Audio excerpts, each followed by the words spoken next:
quite a treat here. It's an honor and a blessing to welcome the band Intervisions to St. Louis on the night shift. Yes, and you know they are from the Virgin Islands, St. John. I am going to bring up, first of all, Grasshopper from Intervisions. Grasshopper, bless up, how you doing? Yeah, bless up, sister, how you doing? Nice to be here. This is Philip Pickering, aka Grasshopper. Lead rhythm guitar, lead vocalist. And anyone who's ever seen Intervisions has heard his voice. Would you like to introduce the rest of the band and let them come up and say hi? Well, I'll let them introduce themselves. Okay, that's a great idea. Well, greetings St. Louis. My name is Akiva. They call me Mr. Snooze. I am the keyboardist of the group. Yes, greetings St. Louis. This is Hollywood. Yeah, drums and percussion.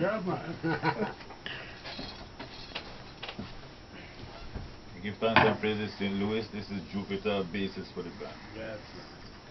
All right, and I don't know if St. Louis, I've told you this before, I'm going to tell you again, they are playing live tomorrow night at Club Viva, and I'm just going to let them do some reasonings, I'm going to ask them a couple questions. Grasshopper, you guys have been together for 23 years? That's a misnomer. Tell me the truth. The truth is, Intervisions have been together 30 years. 30 years? Yes. So that is why your sound is so tight. I don't know about all that, but I know we've been working this thing a long time. Not everybody in the band has currently been with the band 30 years, but we date the band back to when I joined and actually joined the band. The band was in existence before I joined. Wow. So there's a lot of history behind it, and you know, we just do what we do, you know. Now, tell me a little bit of the history behind it. Well, the history behind it, I was a youngster, maybe about 17 years, and joined the military, went away, taught myself to play the drums, the guitar, the bass, you know, figured out what was happening with the keyboards. All I never really focused on keyboards that much. And then when I came out of the military, I joined the group Prophecy, and the Prophecy was composed of, at the time, about 11 members. We had some sisters singing backing vocals, we did a whole lot of covers and everything else. But somewhere along the line, there was a name change, and we changed the name to the band called Intervisions. As people would leave and people would come, and people would leave and people would come. We had approximately 30-something people pass through this organization. And what's left now is currently my brother on bass, Jupiter, and my two sons. And we're still pushing forward with the music, and Jupiter joined us about 22 years ago, somewhere around there. About 20-some years, I think. I joined in 1988. He says 19. 1988 is when I joined. And I think my two sons joined about 9 years ago. That's amazing. You come from the island of St. John in the Virgin Islands, a small island, 19 miles, something like that? 19 and a half square miles. Wow. Tell me how that influenced your music. Well, the influence really came from Jamaica, like any other reggae music.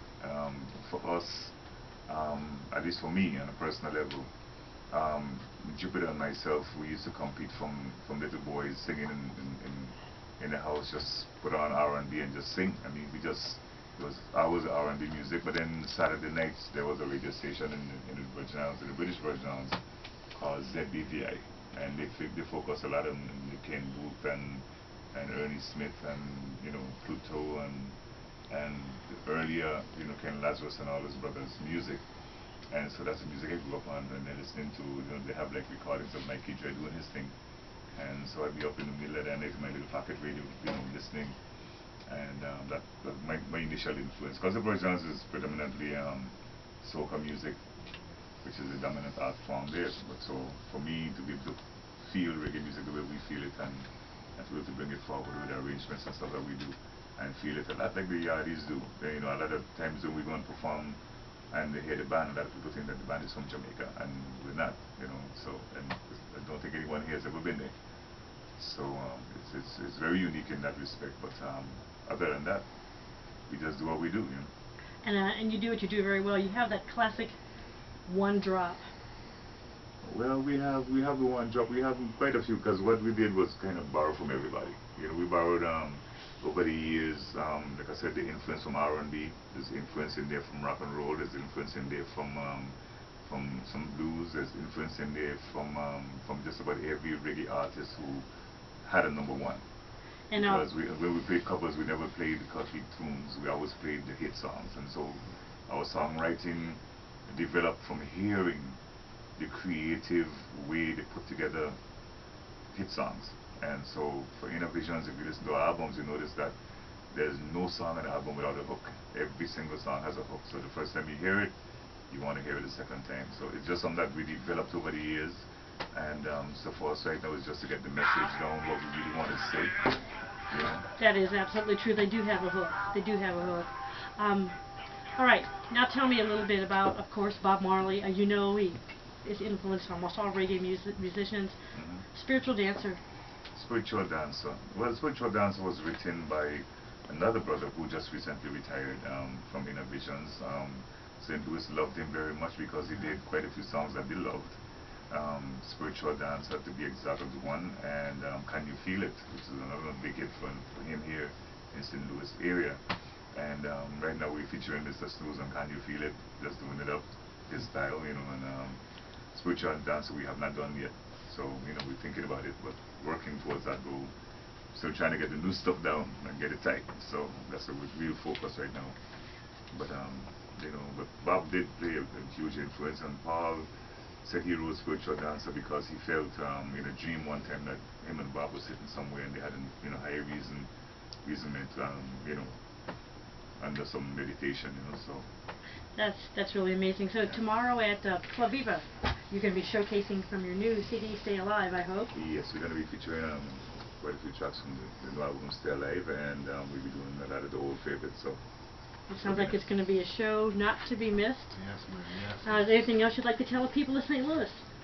Well, you know, basically the message of Innovations is really what it's all about, you know, because a lot of people talk the talk, but then they don't walk the walk, and so we try to leave all aspects of doctrines on the sidelines, and we try to deal mainly with everyday common liberty between mankind. You know, when you meet your brethren and your sister on the street, the communication between you, the love should be there, and a lot of times we get caught up in doctrine. You know, I'm a 12th tribe, I'm a bobo, I'm a you know, whatever, you know, and in retrospect, I think that what that does is separates the people, you know.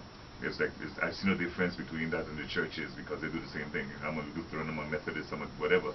Right. And basically it's only one God, and if we realize that, then we put all this other rubbish on the side and deal with each other, because love is the bottom line. And every single teacher, prophet, whoever you call it, I don't care what doctrine you believe in, Muhammad, you name it, everybody came forward and they said the same thing, and mankind still is missing the boat when it comes to that. So we get caught up in all these little other things that cause us to miss the boat when it comes to the big picture. And the big picture, you know, because like me, I've stopped studying because I've seen the big picture now. I don't go in the books and read. I've seen the big picture. The big picture is the Creator who made us wants us to learn to live together and love each other, and that's the bottom line. That is the bottom line. It's kind of like the whole one love philosophy, Yes. too, that Bob Yes. Marley was talking Oneness. about. Oneness. And I can see Yeah. that you are very much one in with that. So, words beautifully spoken. After, let's see, you'll be doing Club Viva tomorrow. So where do you go from there? From Club Viva we go to another location in Missouri. We go to Columbia, Missouri. It's going to be a very short show because it's in a venue we've never performed before. And we actually perform with a jam band, which is going to be interesting. Really? Be an interesting twist. And we performed with them before, many years ago when we first started hitting the circuits in America. We were doing the Bob Marley tour through Texas area, and we met them there. And they were good then, so they should be good now. And with you guys going with them, how could it not be, you know? It's going to be awesome night, I think. The set is going to be very short, and but I think they're going to enjoy what we're going to do. Well, we're looking forward to you at Club Viva tomorrow night. Really want to thank you guys for coming in the studio. We appreciate you coming down. Anyone else want to say anything while you're still here? Step up, Snooze. Thank you very much. Just want to say it's nice to be in St. Louis and invite your fans out, man. You know you have your fans, your personal fans. personal fans come out. So greetings. Big up St. Louis. Yes, I thank you very much for coming in the studio. We really appreciate it. It's going to be a great show tomorrow at Club Viva, 408 North Euclid. Yes, we look forward to doing that show for you, and we want everybody to come out there with your dancing shoes, but come with your ears wide open as well. You know, get the message.